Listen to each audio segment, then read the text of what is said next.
He claimed that he could prove it rotated around the sun.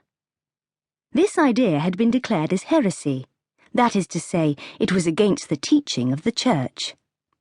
If Galileo was found guilty of heresy, he could be burnt at the stake. To satisfy the court, the old man went down on his knees and, with his hand on the Bible, swore that he now believed his scientific theories to be wrong. The earth stood still at the center of the universe, he told them. As he rose unsteadily to his feet, he is believed to have whispered under his breath, "And yet it does move." The main theories of Aristotle had remained practically unchallenged for over 2,000 years.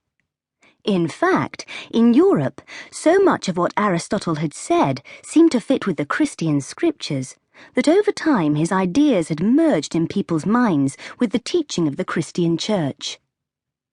So, to argue against Aristotle had come to be seen as arguing against the Bible, and at the time, this was a very dangerous thing to do.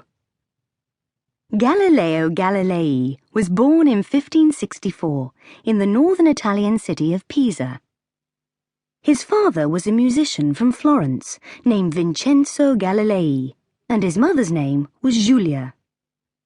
He was the first of 7 children, all of whom learnt to love music from their father.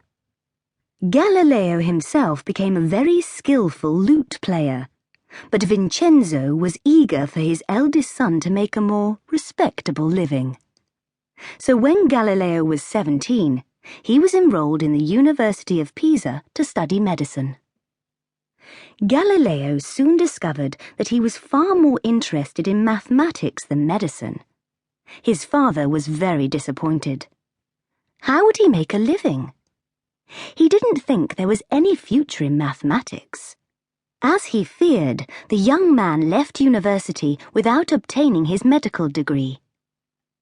For a year, Galileo stayed in Florence, studying with a mathematician appointed to the court of the Medicis, named Ostilio Ricci. He managed to scrape a living for himself by teaching mathematics to private students. He also began to make his own scientific experiments. Right from the start, Galileo found himself questioning the ideas of Aristotle, based as they were on common-sense observations.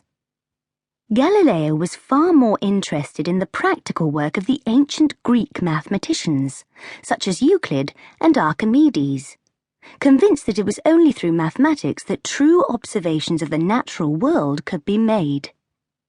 As he wrote in the introduction to one of his books, "The universe cannot be read until we have learnt the language and become familiar with the characters in which it is written. It is written in mathematical language, and the letters are triangles, circles, and other geometrical figures." In 1586, he published his first scientific book, The Little Balance, which explained, through mathematics, Archimedes' method of using a balance, or scale, to measure density. Eventually, a nobleman named Marchese Guidobaldo del Monte, who was a keen amateur mathematician, was so impressed by the brilliance of Galileo's work that he persuaded the University of Pisa to take him back. This time, however, Galileo was not to be a student. At the age of only 25, he was appointed professor of mathematics. It was while he was at Pisa that Galileo began to make some of his most important observations. The movement of objects through space fascinated him, and it became his ambition to understand the mathematical laws by which motion could be accurately described. In the cathedral at Pisa, there hung a huge chandelier. Galileo watched it as it swung gently from side to side.